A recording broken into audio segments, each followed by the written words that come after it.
Hello everyone, Radhe Radhe. तो आज हम फिर से दिल्ली पुलिस के यानी कि 12 अक्टूबर 2022 के फर्स्ट सेकंड और थर्ड शिफ्ट के क्वेश्चनों को लेके आए हैं ना। तो हम आज 60 क्वेश्चन यानी कि पीवाईक्यू करने वाले हैं। तो आप वीडियो को पूरा देखना और अच्छी तरीके से देखना।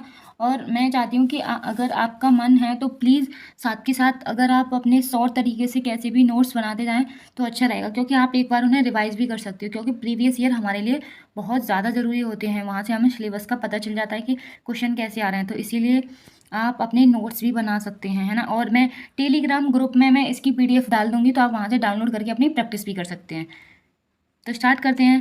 देखो, आपको यहाँ पे इंडेक्स दिख रहा होगा, है ना। तो जो इंडेक्स है, हमने यहाँ पे 10 अक्टूबर की तीनों शिफ्ट के जीएस के क्वेश्चन कर लिए थे, और आज हम 12 अक्टूबर की तीनों शिफ्ट के जीएस के क्वेश्चन करने वाले हैं। तो हमारी जो टोटल शिफ्ट है वो 24 शिफ्ट थी। तो आज हमारी 6 शिफ्ट के क्वेश्चन जो है वो कंप्लीट हो जाएंगे। फिर हम कल नेक्स्ट करेंगे आपके अगली 13 अक्टूबर के शिफ्ट के क्वेश्चनों को।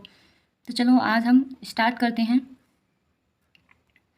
फर्स्ट क्वेश्चन है आपका कि प्रसिद्ध भारतीय किशोरी उन्नति हुड्डा निम्नलिखित में से किस खेल से संबंधित हैं। देखो, जो किशोरी जो उन्नति हुड्डा हैं वो यहाँ पे बैडमिंटन से रिलेटेड है। किससे हैं? बैडमिंटन से। ये 14 साल की हैं, यानी कि बहुत ही कम एज की हैं, जिन्होंने क्या किया था, 14 साल की उम्र में उड़ीसा ओपन 2022 जीता है। क्या? उड़ीसा ओपन 2022 जीता था। ये पीवी सिंधु की फैन है ना। और सुपर 100 वर्ल्ड टूर खिताब जीतने वाली सबसे कम उम्र की भारतीय बैडमिंटन खिलाड़ी भी बन चुकी हैं। तो आपको फोटो में दिख रहा है ना, तो यही है उन्नति हुड्डा, जो कि किससे रिलेटेड है? बैडमिंटन से। और किसकी फैन है ये? पीवी सिंधु की फैन है। नेक्स्ट क्वेश्चन पे चलते हैं। तो क्वेश्चन नंबर 2 है आपका कि सरकार ने जनवरी 2022 को के बजटीय परिव्यय के साथ प्रोडक्शन कार्यक्रम को लिक्विड इंसेंटिव योजना advance chemistry cell battery storage पर राष्ट्रीय मंजूरी दी है। तो कितने रुपए की मंजूरी दी है? तो वो दी गई है 18,100 करोड़ रुपए की मंजूरी। कितनी? 18,100 करोड़ रुपए की मंजूरी दी गई है। तो आपका सेकंड का 4 ऑप्शन जो होगा वो सही होगा। क्वेश्चन नंबर 3 पे चलते हैं। वित्तीय वर्ष 2022 से 23 में आदर्श स्टेशन योजना के तहत विकास के लिए भारत में कितने रेलवे स्टेशनों की पहचान की गई है? भारत में कितने रेलवे स्टेशनों की पहचान की गई है? तो इसका आंसर होगा आपका यहाँ पे थर्ड ऑप्शन 1253 रेलवे स्टेशन की। कितनी? 1253 रेलवे स्टेशन है, उनकी पहचान की गई है। क्यों? क्योंकि उन्हें आदर्श स्टेशन बनाना है गवर्नमेंट को। क्या? आदर्श। क्वेश्चन नंबर 4 है यहाँ पे। मध्य प्रदेश के पूर्वी भाग में कौन सा पठार सोन नदी घाटी के दक्षिण में स्थित है? तो सोन नदी घाटी के दक्षिण में कौन सा पठार स्थित है? तो यहाँ पे आपका आंसर होगा यहाँ पे कौन सा? बंगेलखंड। 4 ऑप्शन जो होगा वो सही होगा। तो यहाँ पे बंगेलखंड जो पठार है वो आपका सोन नदी घाटी के दक्षिण में स्थित है। क्वेश्चन नंबर 5 है आपका। स्वतंत्र भारत में किस वर्ष का बजट कागज रहित बजट के रूप में पेश किया गया था और पहला बजट था? तो किस वर्ष ये कागज रहित बजट था जो पेश किया गया था? तो वो आपका 2021 और 22 में यहाँ पे लोकसभा में पेश किया गया था। आपका सेकंड ऑप्शन यहाँ पे सही होगा। क्वेश्चन नंबर 6 है। मौलिक कर्तव्यों के बारे में निम्नलिखित में से कौन सा सही नहीं है? तो मौलिक कर्तव्यों के बारे में कौन सा कथन है जो सही नहीं है? देखो, इन्हें 42वें संविधान संशोधन द्वारा नागरिकों के मौलिक कर्तव्यों की एक सूची सम्मिलित की गई, ये सही है आपका। संविधान में कुल 11 मौलिक कर्तव्यों का उल्लेख है, ये भी सही है। अगला पॉइंट है, इन कर्तव्यों को लागू करने के संबंध में संविधान कुछ भी नहीं कहता है, ये भी सही है। तो कौन सा जो ऑप्शन है वो गलत है? तो वो है आपका फर्स्ट वाला है। तो हमारा आंसर कौन सा होगा यहाँ पे? यही होगा। अधिकारों का उपभोग कर्तव्यों की पूर्ति पर निर्भर या शर्त है। देखो, आपको पता ही है कि जो हमारे मौलिक कर्तव्य हैं वो आर्टिकल किसमें? भाग के 4 क में आते हैं हमारे मौलिक कर्तव्य। जो हमारे मौलिक कर्तव्य है वो कितने हैं? 11 हैं। कितने? 11। क्वेश्चन नंबर 7 है। भारत के जनगणना विभाग का प्रमुख निम्नलिखित में से कौन होता है? तो जनगणना विभाग का जो प्रमुख होता है वो कौन होता है? तो इसका ऑप्शन आपका यहाँ पे सही होगा। यहाँ पे भारत के रजिस्ट्रार एवं जनगणना आयुक्त। तो सेकंड ऑप्शन आपका यहाँ पे सही होगा, भारत के महान रजिस्ट्रार एवं जनगणना आयुक्त। तो सेकंड ऑप्शन सही है। क्वेश्चन नंबर 8 पर चलते हैं। वल्लभी प्रकार की इमारतें मंदिर वास्तुकला की शैली की एक प्रमुख उपशाखा हैं। तो किस शैली की वो एक प्रमुख उपशाखा है? तो वो है आपकी नागर शैली की। किसकी? नागर शैली की जो है वो उपशाखा है। क्या? वल्लभी प्रकार की इमारतें, है ना, मंदिर और वास्तुकला। तो हमारा फर्स्ट ऑप्शन यहाँ पे सही होगा। क्वेश्चन नंबर 9 है। नागलपुरम शहर की स्थापना विजयनगर साम्राज्य के निम्नलिखित में से किस राजा ने की थी? देखो, नागलपुरम शहर की जो स्थापना है वो विजयनगर साम्राज्य के जो राजा थे ना, कृष्णदेव राय, उन्होंने की थी। किसने की थी? कृष्णदेव राय ने की थी। जो कृष्णदेव राय थे वो तुलुप वंश के सबसे शक्तिशाली शासक माने जाते थे। किसके? तुलुप वंश के। और तुलुप वंश ने जो शासन किया था वो 1505 से 1570 ईस्वी तक किया था। कब तक? 1505 से 1570 ईस्वी तक किया था। आगे करते हैं हम क्वेश्चन नंबर 10। मार्च 2021 में किस मंत्रालय के अंतर्गत सक्षम आंगनवाड़ी शुरू की गई है? सक्षम आंगनवाड़ी जो है वो किस मंत्रालय के द्वारा शुरू की गई है? तो इसका ऑप्शन आपका यहाँ पे सही होगा, थर्ड ऑप्शन सही होगा, महिला एवं बाल विकास मंत्रालय द्वारा। किसके द्वारा? महिला एवं बाल विकास मंत्रालय द्वारा। तो हमारा थर्ड ऑप्शन सही है। क्वेश्चन नंबर 11 है, संसद के दोनों सदनों द्वारा पारित भारतीय विमानपत्तन वित्तीय नियामक प्राधिकरण यानी कि संशोधन विधेयक 2021 ने एकल हवाई अड्डों के लिए डैश से संबंधित कानून के प्रावधानों में संशोधन किया था। तो 2021 में उन्होंने एकल हवाई अड्डों के लिए किस कानून, है ना, हवाई अड्डों के लिए डैश से संबंधित कानून के प्रावधानों में संशोधित किया था। तो टैरिफ से रिलेटेड जो कानून थे ना, उनमें संशोधन किया था। किसमें? टैरिफ से रिलेटेड। देखो टैरिफ जो होता है ना, इसका उद्देश्य क्या होता है? सामान की कीमत में वृद्धि करना। क्या? जो सामान की कीमत है ना, उसमें वृद्धि करना। जब वृद्धि हो जाएगी तो क्या होगा? आयात उसका कम होगा। क्या होगा? आयात कम होगा। तो हमारा जो ऑप्शन सही होगा वो कौन सा होगा यहाँ पे? हमारा ऑप्शन यहाँ सही होगा आपका फर्स्ट ऑप्शन, टैरिफ सही होगा। क्वेश्चन नंबर 12 है, नीचे भारत में गरीबी के आंकड़ों 2011 और 12 के अनुसार राज्य और इसमें गरीबी रेखा से नीचे जीवन यापन करने वाली जनसंख्या के प्रतिशत को दर्शाया गया है। सही विकल्प का चयन कीजिए। बिहार की 33.74% ही सही है। असम की पहला ऑप्शन दे रहा है हमें 11.98% थी, ये गलत है। असम की इतनी नहीं थी, असम की थी 31.98% थी। बिहार की इतनी थी, ये गलत है, बिहार की 33 थी। असम की 31.98, ठीक है। गुजरात की 66। तो हमारा जो ऑप्शन है ना, ये यहाँ पे बिहार की वजह से गलत हो रहा है और ये पीछे की दोनों सही हैं। बिहार की 33.74% थी, ये दोनों सही हैं, लेकिन यहाँ पे गुजरात की ये गलत हो रही है, तो ये ऑप्शन भी गलत हो गया। बिहार की 33.74%, असम की 31.98% और गुजरात की 16.63%। तो हमारा ऑप्शन कौन सा सही होगा? यहाँ पे फोर्थ ऑप्शन है वो सही है। क्वेश्चन नंबर 13 है यहाँ पे, बिहार की छठ पूजा किस देवता को समर्पित है? देखो बिहार में छठ पूजा जो होती है ना, वो सूर्य देवता को समर्पित है। किसको? सूर्य देवता को। तो हमारा फर्स्ट ऑप्शन यहाँ पे सही होगा। क्या होता है, जो बिहार का जो छठ पूजा है ना, बहुत बड़ा त्यौहार माना जाता है। ये त्यौहार जो है 6 दिन तक मनाते हैं। वो कितने दिन तक? 6 दिन तक। और 4 दिन तक वो व्रत भी रखते हैं। क्या रखते हैं? व्रत रखते हैं 4 दिन तक। तो फर्स्ट ऑप्शन हमारा सही होगा कि सूर्य भगवान की पूजा की जाती है छठ पूजा के दिन। क्वेश्चन नंबर 14 है, निम्नलिखित में से कौन 1925 में राष्ट्रीय स्वयंसेवक संघ के संस्थापक थे?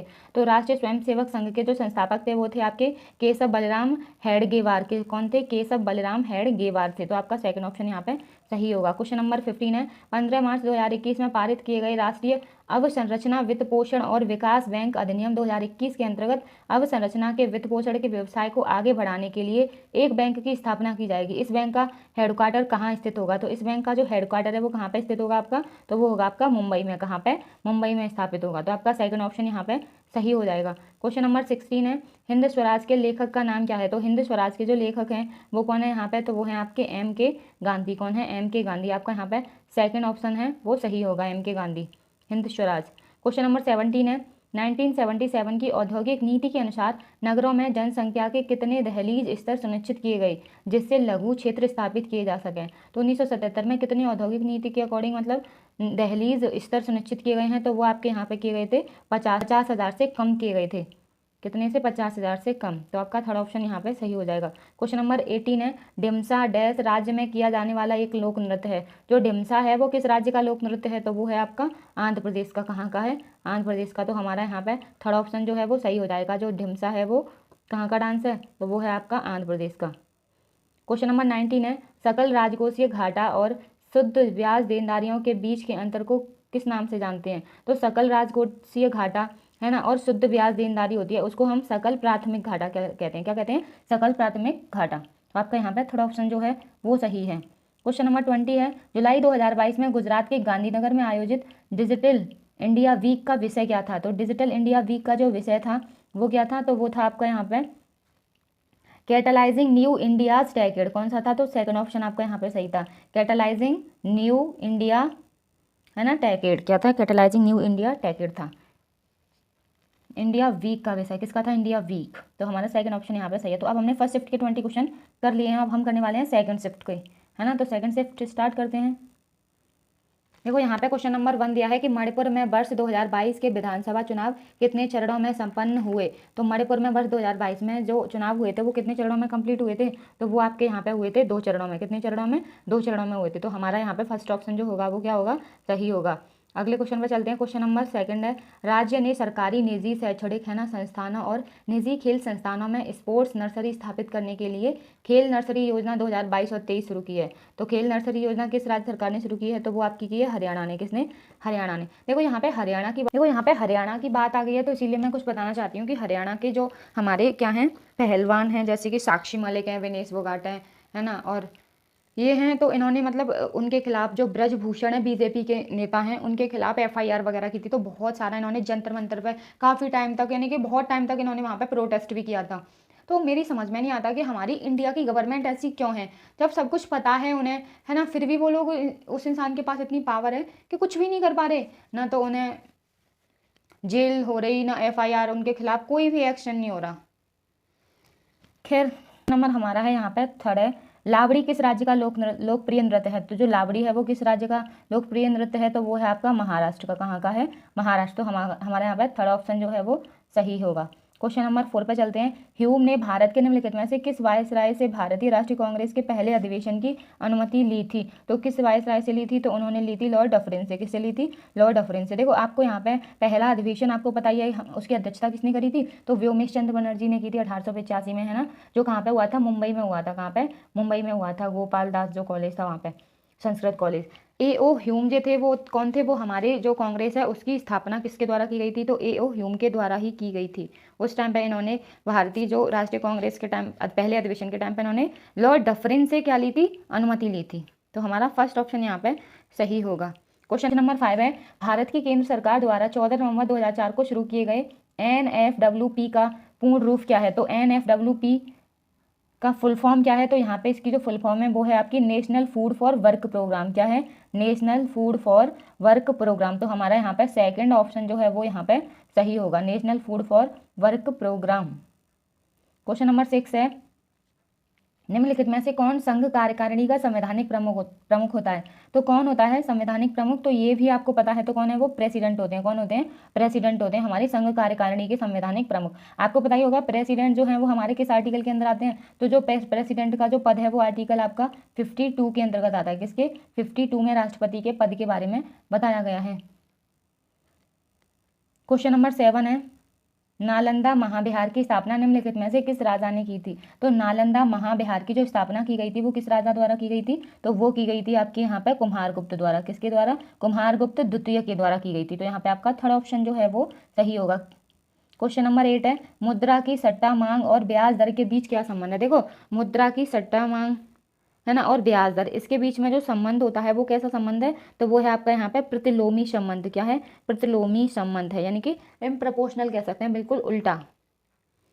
क्वेश्चन नंबर 9 है, राज्यसभा ने 2 दिसंबर 2021 को डैश पारित किया, है ना, पारित किया जो बांध की विफलता से संबंधित आपदा की रोकथाम के लिए बांधों की निगरानी, निरीक्षण, संचालन और रख रखाव का प्रावधान करता है और उनके सुरक्षित कामकाज को सुनिश्चित करने के लिए संस्थागत तंत्र का भी प्रावधान करता है। तो वो कौन सा विधेयक है? तो वो है यहाँ पे विधेयक आपका बांध सुरक्षा विधेयक 2019। कौन सा है? बांध सुरक्षा विधेयक 2019 है। तो आपका यहाँ पे फर्स्ट ऑप्शन जो है वो सही होगा।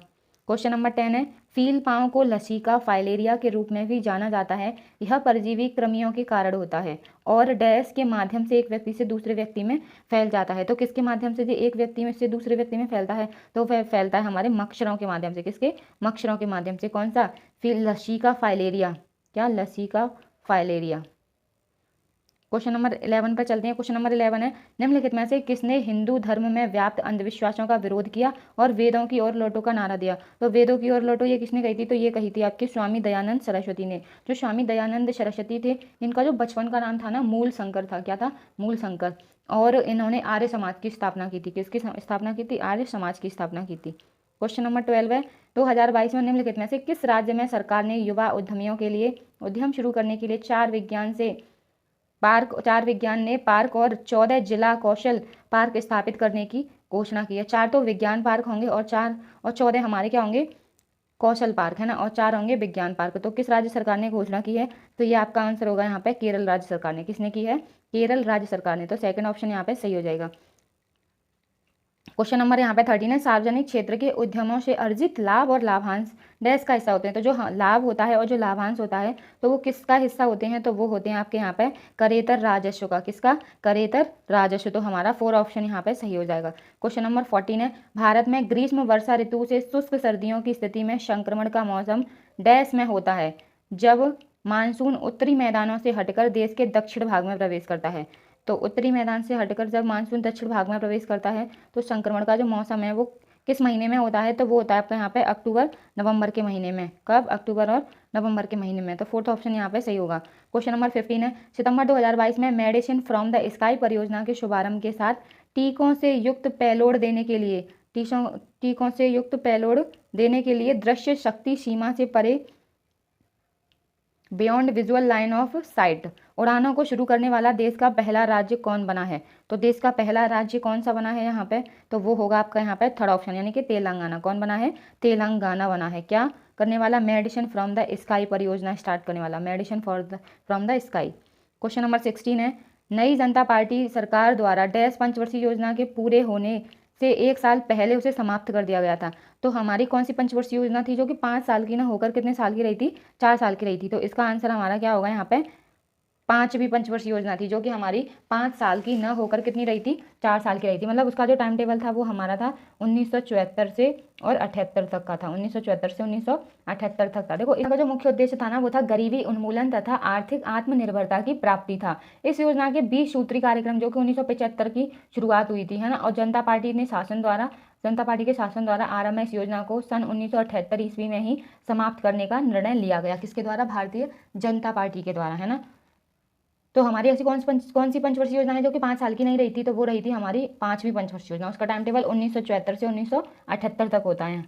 क्वेश्चन नंबर 17 है, ब्रांड गेज में रेल की पटरियों के बीच की दूरी होती है। तो ब्रांड गेज में जो दूरी होती है रेल की पटरियों के बीच वो कितनी होती है, तो वो होती है 1.67 मीटर। कितनी होती है? 1.67 मीटर होती है। तो 4th ऑप्शन यहाँ पे हमारा सही हो जाएगा। क्वेश्चन नंबर 18 है, भारत आने वाले निम्नलिखित यात्रियों में से कौन पुर्तगाली था? तो भारत आने वाले जो इनमें से चारों में से कौन से यात्री थे जो कि पुर्तगाली थे? तो वो थे हमारे दुआर्ते बरबोसा। कौन थे? दुआर्ते बरबोसा, जो कि कौन रहे थे? जो कि पुर्तगाली थे। क्वेश्चन नंबर 19 है, 2011 की जनगणना के अनुसार निम्नलिखित में से किस राज्य केंद्र शासित प्रदेश में जनसंख्या का घनत्व सबसे अधिक था? तो किस राज्य या केंद्र शासित प्रदेश में जनसंख्या का घनत्व सबसे अधिक था? तो वो था आपका यहाँ पे दिल्ली का राष्ट्रीय राजधानी क्षेत्र। क्या था? दिल्ली का राष्ट्रीय राजधानी क्षेत्र। तो यहाँ पे हमारा कौन सा ऑप्शन सही होगा? 2nd ऑप्शन जो है वो सही हो जाएगा। क्वेश्चन नंबर हमारा यहाँ पे 20 है, बंगला त्योहार। क्वेश्चन नंबर 20 है, बंगला त्योहार मुख्य रूप से किस जनजाति द्वारा मनाया जाता है? तो बंगला त्योहार है वो किस जनजाति द्वारा मनाते हैं? तो वो मनाते हैं आपका यहाँ पे गारो जनजाति द्वारा। किसके द्वारा? गारो जनजाति के द्वारा हमारा बंगला जो त्योहार है वो मनाया जाता है। देखो अगर हम बात करें कि जो गारो जनजाति है वो कहाँ की जनजाति है, तो ये मैंने आपको इतनी सारी वीडियो कराई है, सब में बताया कि ये जो जनजाति होती है वो कहाँ की होती है? मेघालय की। कहाँ की? मेघालय की। तो मेघालय की कौन कौन सी जनजातियाँ होती हैं? गारो, खासी, जयंतिया और मिकिर। कौन कौन सी? गारो, खासी, जयंतिया और मिकिर जो है वो मेघालय की जनजातियाँ। देखो मैं यहाँ पे आपको कुछ बता दे रही हूँ, कुछ जनजातियाँ बता रही हूँ। जैसे गुजरात की जनजाति है ना, तो गुजरात की कौन सी जनजाति है? तो भील है, बंजारा है, कोली है, पटेलिया, डाफर, है ना, और टोडिया। मणिपुर की जो जनजाति हैं वो कौन सी हैं? कुकी, मेटी या फिर मैठी भी बोल सकते हैं, नागा और अंगामी हैं। मेघालय की आप जरूर याद कर लेना, जो मोस्ट इंपोर्टेंट है, बहुत सारे क्वेश्चनों में ये पूछी है पेपरों में। गारो, खासी, जयंतिया और मिकिर ये कहाँ की है? मेघालय की। नागालैंड की आप नागा से समझ जाओगे, नागा है ना, नबुई नागा है और अंगामी। तो अंगामी किस किस की है? देखो अंगामी मणिपुर की भी है और अंगामी नागालैंड की भी है। मिकिर यहाँ पे मेघालय की भी है और मिकिर यहाँ पे नागालैंड की भी है ना। राजस्थान की कौन सी है? तो राजस्थान की है मीणा, सहरिया, शांसी और गरासिया। सिक्किम की ओनली एक ही जनजाति है, वो है लेपचा। क्या है? लेपचा। तमिलनाडु की जनजाति आपकी यहाँ पे बड़गा है ना, टोडकोटा, कोटा, टोडा, ये है आपकी कहाँ की? तमिलनाडु की। उत्तराखंड की थारू, कोए, मारा, नीति, भोट अथवा भोटिया, है ना। तो ये कुछ जनजातियाँ दी गई हैं, तो आप इनका स्क्रीनशॉट ले लेना और इन्हें एक बार रिवाइज कर लेना, नोट भी कर लेना। तो जैसे झारखंड की जो है संथाल, है ना, और मुंडा, ये बहुत इंपॉर्टेंट आपकी जनजातियाँ हैं। तो अब हमने यहाँ पे सेकंड शिफ्ट के भी 20 क्वेश्चनों को कर लिया है, तो अब हम करने वाले हैं शिफ्ट थर्ड के जीएस के नेक्स्ट 20 क्वेश्चनों को। तो चलो स्टार्ट करते हैं। क्वेश्चन नंबर 1 है यहाँ पर, निम्नलिखित में से किस मामले में 2021 में दहेज हत्या के मुकदमे के लिए दिशा निर्देशों का मसौदा तैयार किया गया था? तो दिशा निर्देशों का मसौदा तैयार किया गया था, तो किस मामले में किया गया था? तो इसका आपका ऑप्शन यहाँ पे सही होगा सतबीर सिंह बनाम हरियाणा राज्य। सतबीर सिंह बनाम हरियाणा राज्य, तो आपका फर्स्ट जो है ऑप्शन वो सही होगा। इस मामले 2021 में दहेज हत्या के मुकदमे के लिए दिशा निर्देशों का मसौदा किया गया। क्वेश्चन नंबर 2 है, प्रतिष्ठित institute of advanced virology virology ने निम्नलिखित में से किस राज्य में international institute of advanced virology के पहले चरण के संचालन का उद्घाटन किया है? तो पहले चरण के संचालन का उद्घाटन किया है तो किसने किया है? तो वो क्या आपका यहाँ पे केरल ने। किसने? केरल ने। तो आपका यहाँ पे फोर्थ ऑप्शन जो है वो सही है।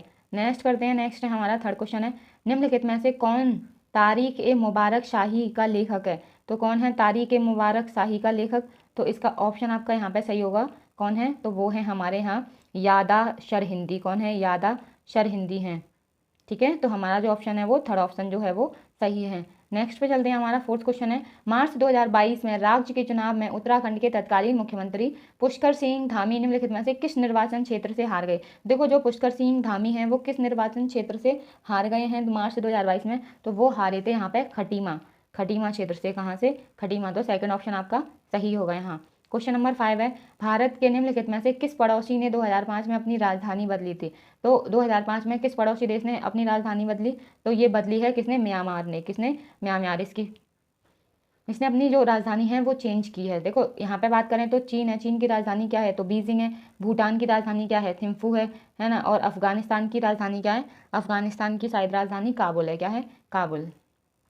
क्वेश्चन नंबर 6 है, देश का पहला स्पोर्ट्स यूनिकॉर्न बन गया है जिसके मार्केट कैप ने 2022 में 7,600 करोड़ रुपए के उच्च स्तर को छू लिया है। तो किसके उस उच्च स्तर को छू लिया है? तो आपका यहाँ पे ऑप्शन होगा Chennai super Kings. First option जो है वो सही होगा। चेन्नई सुपर किंग है वो कि देश का पहला स्पोर्ट्स यूनिकॉर्न बन गया है। कौन? चेन्नई सुपर किंग्स, जिसने मार्केट कैप है ना 7,600 करोड़ रुपए के उच्च स्तर को छू लिया है। क्वेश्चन नंबर 7 है, 1982 में निम्नलिखित में से किस संस्थान की स्थापना की गई थी? तो 1982 में किस संस्थान की स्थापना की गई जो ग्रामीण ऋण के लिए एक नोडल एजेंसी भी है? तो देखो नोडल एजेंसी जो है वो हमारी केवल एक ही है, तो वो कौन सी है? वो है नाबार्ड। कौन है? नाबार्ड है। तो आपका फोर्थ ऑप्शन जो है वो सही होगा। क्वेश्चन नंबर 8 है, ओणम मुख्य रूप से भारत के निम्नलिखित में से किस राज्य में मनाया जाने वाला फसल उत्सव है? तो ओणम किस राज्य का वो है आपका त्योहार है? तो ये है आपका यहाँ पे किसका? केरल का। किसका है? केरल का। तो हमारा यहाँ पे थर्ड ऑप्शन जो होगा सही होगा। देखो अगर ये हमें ये तो पता चल गया कि जो ओणम है ये फसल उत्सव के रूप में मनाते हैं केरल के लोग, है ना। और ये अगस्त और सितंबर के बीच मनाते हैं। कब? अगस्त और सितंबर के बीच मनाते हैं। और ये है ना, और इस दिन क्या करते हैं? सर्प नौका दौड़ भी होती है यहाँ पे। यहाँ की मान्यताओं के अनुसार ऐसा कहा जाता है कि जो राजा बलि थे ना वो तीनों लोकों जैसे कि देवलोक है ना, पाताल लोक और पृथ्वी लोक को अपनी राजधानी यहाँ से वो अपनी राजधानी वापस लौटे थे केरल। तो इसीलिए वो लोग कौन सा त्यौहार मनाते हैं? ओणम त्यौहार मनाते हैं। चिंता कृष्णमूर्ति निम्नलिखित में से किस नृत्य शैली के विशेषज्ञ थे? तो जो थे चिंता कृष्णमूर्ति वो किस नृत्य शैली के विशेषज्ञ हैं? तो वो हैं आपके यहाँ पे कुचिपुड़ी के। किसके हैं? कुचिपुड़ी। और जो कुचिपुड़ी वो कहाँ से रिलेटेड है? वो है हमारी आंध्र प्रदेश से। किससे है? आंध्र प्रदेश। तो हमारा यहाँ पे सेकंड ऑप्शन सही होगा। क्वेश्चन नंबर 10 है, वर्ष 2021 में तेलंगाना के अलावा 15 अगस्त 2022 को किस अन्य राज्य ने medicine from the sky project का अनावरण किया? देखो अभी हमने यही वाली पढ़ी थी है ना, medicine from the sky project योजना। और अब 2022 में 15 अगस्त को अब किस राज्य ने स्टार्ट की थी? तो वो की थी हमारी अरुणाचल प्रदेश ने। किसने शुरू की थी? अरुणाचल प्रदेश। तो फर्स्ट ऑप्शन हमारा यहाँ पे सही हो जाएगा। 11 क्वेश्चन है, निम्नलिखित में से किस राज्य में पीठमय मृदा पाई जाती है? तो पीठमय मृदा जो है वो किस राज्य में पाई जाती है? तो वो पाई जाती है आपके यहाँ पे बिहार में। कहाँ पे? बिहार में। तो थर्ड ऑप्शन आपका यहाँ पे सही हो जाएगा। क्वेश्चन नंबर 12 पे चलते हैं, वैयक्तिक प्रयोज्य आय का क्या आशय है? तो इसका जो आशय है वो है आपका यहाँ पे उपभोग और बचत के लिए उपलब्ध व्यक्तिगत आय। उपभोग है ना, मतलब खर्च कमाने के लिए और खर्च करने के लिए, उपभोग का मतलब यूज करना हो गया, और सेविंग करने के लिए। तो उपलब्ध जो व्यक्तिगत आय है वो क्या है? व्यक्तिगत प्रयोज्य आय का आशय है। क्वेश्चन नंबर हम 13 पे चलते हैं, भारतीय राष्ट्रीय कांग्रेस की पहली बैठक कब और कहाँ हुई थी? तो आपको ये पता ही है कि जो पहली बैठक थी हमारी वो कहाँ पे हुई थी? 1885 में बम्बई में हुई थी। कहाँ पे? 1885 में बम्बई में। और जो पहली बैठक हुई थी उसका जो अधिवेशन के जो अध्यक्ष बने थे वो कौन बने थे? वो बने थे हमारे कौन? व्योमेश चंद्र बनर्जी बने थे। कौन बने थे? व्योमेश चंद्र बनर्जी। क्वेश्चन नंबर 14 है, मई 2021 में ममता बनर्जी ने लगातार कितनी बार पश्चिम बंगाल के मुख्यमंत्री के रूप में शपथ ली है? तो कितनी बार उन्होंने मुख्यमंत्री के रूप में शपथ ली है? तो तीसरी बार। तो वो पहले 2 बार मतलब यहाँ की पश्चिम बंगाल की मुख्यमंत्री रह चुकी हैं, और तीसरी बार मई 2021 में फिर से बन गई वो 5 साल के लिए। क्वेश्चन नंबर 15 है, भारत के उत्तर पश्चिमी भाग में अमेरिकी कपास की किस्म को किस नाम से जानते हैं? भारत का जो उत्तर पश्चिमी भाग है ना यहाँ पे है ना, नॉर्थ वेस्ट जो पार्ट है उसमें जो कपास की जो खेती होती है उसको वहाँ पे किस नाम से बुलाते हैं, तो उसको वहाँ पे बुलाते हैं नरमा नाम से। किससे? नरमा, नरमा नाम से यहाँ पे बुलाते हैं। क्वेश्चन नंबर 16 है निम्नलिखित में से किस वर्ष में जापान में इंडियन नेशनल आर्मी का गठन हुआ था? तो जापान में इंडियन नेशनल आर्मी का गठन हुआ था, वो कब हुआ था? 1942 में हुआ था। आपका सेकंड ऑप्शन यहाँ पे सही हो जाएगा। क्वेश्चन नंबर 18 है, वर्ष 2011 की जनगणना के अनुसार 2001 से 2011 की दशकीय वृद्धि दर कितनी दर्ज की गई थी? तो दशकीय वृद्धि दर थी वो कितनी यहाँ पे दर्ज की गई थी? तो वो की गई थी आपकी यहाँ पे 1764, 17.64 कितनी की गई थी? 17.64 की गई थी। तो फोर्थ ऑप्शन यहाँ पे सही होगा। क्वेश्चन नंबर 19 है, हरित क्रांति की प्रगति में सहायक HYV बीजों में H से क्या आशय है? तो जो H की जो मतलब है वो क्या है यहाँ पे? हाई है। क्या है? हाई। तो फोर्थ ऑप्शन सही है। क्वेश्चन नंबर 20 है, किस संवैधानिक संशोधन ने भारत के द्वारा भारतीय संविधान में मौलिक कर्तव्यों को शामिल किया गया था? तो जो हमारे मौलिक कर्तव्य हैं उन्हें किस संविधान संशोधन के द्वारा जोड़ा गया था? तो 42वें संविधान संशोधन के तहत। कब? 42वें संविधान संशोधन के तहत जोड़ा गया था। तो हमारा सेकंड ऑप्शन जो होगा वो सही हो जाएगा। Thank you so much guys video को पूरा देखने के लिए। अगर आपको वीडियो अच्छा लगा है तो प्लीज़ लाइक कर देना और कमेंट करके बताना कि आपको कैसा लगा। अगर आप चैनल पर नए आए हों तो चैनल को सब्सक्राइब भी कर लेना, जिससे हमारे प्रीवियस ईयर के सारे वीडियोस आप देख पाएँ। देखो हम CGL के यहाँ पे प्रीवियस ईयर क्वेश्चन भी डिस्कस कर रहे हैं और दिल्ली पुलिस के हम यहाँ पे 10 अक्टूबर की तीनों शिफ्ट के GS क्वेश्चन की वीडियो कर चुके हैं। अगर आपने वो वीडियो नहीं देखी है तो डिस्क्रिप्शन में लिंक दिया हुआ है, आप वहाँ से जाके देख सकते हो। और CGL के भी देख सकते हो यहाँ पे, है ना, और इंग्लिश की भी वीडियोज़ हैं तो आप चैनल पर जाके देख लेना। तो थैंक यू।